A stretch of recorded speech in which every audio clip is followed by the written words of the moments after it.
सोलापुरात कृषी उत्पन्न बाजार समितीमध्ये कांद्याची आवक घटलेली आहे। आवक घटल्यानं कांद्याच्या दरांमध्ये वाढ झालेली आहे। 1 क्विंटल कांदा हा 1000 ते 3000 रुपये दरानं विकला जातोय। या संदर्भात व्यापाऱ्यांशी संवाद साधलाय आमचे सोलापूरचे प्रतिनिधी वसीम अत्तार यांनी।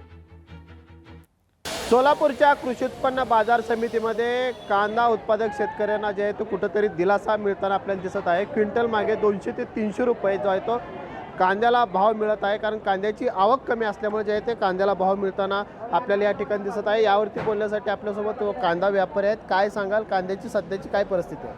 सध्या बघा 2-3 दिवस झाला मार्केटात कांद्याची आवक घटलेली आहे, कारण दरवर्षी या टायमाला 1000 ते 800 गाडी कांदा राहत होता। आज रोजी तर आभाळ आहे, आभाळामुळे तर कांद्याची बाजारात आवक वाढायला पाहिजे।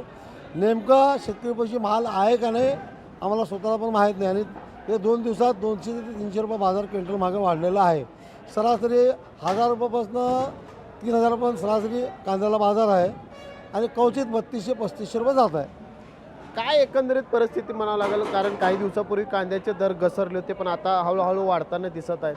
नाही मग आता आम्हाला समजायला लागलं नाही की शेतकरी आणि निर्यातमुळे निर्यात होईल असं या समजून कांदा तटवलेला आहे, असा आमचा अंदाज आहे। एकंदरीत पाहायला गेलं तर निर्यात होईल यासाठी जो आहे ते कांदा उत्पादक शेतकऱ्यांनी कांदा अडवला असल्याचं देखील जे आहे ते माहिती यावेळी व्यापाऱ्यांनी दिलेली आहे। वसीम अत्तार, लोकशाही न्यूज, सोलापूर। लोकशाही मराठी ऐका, पहा, जागरूक रहा।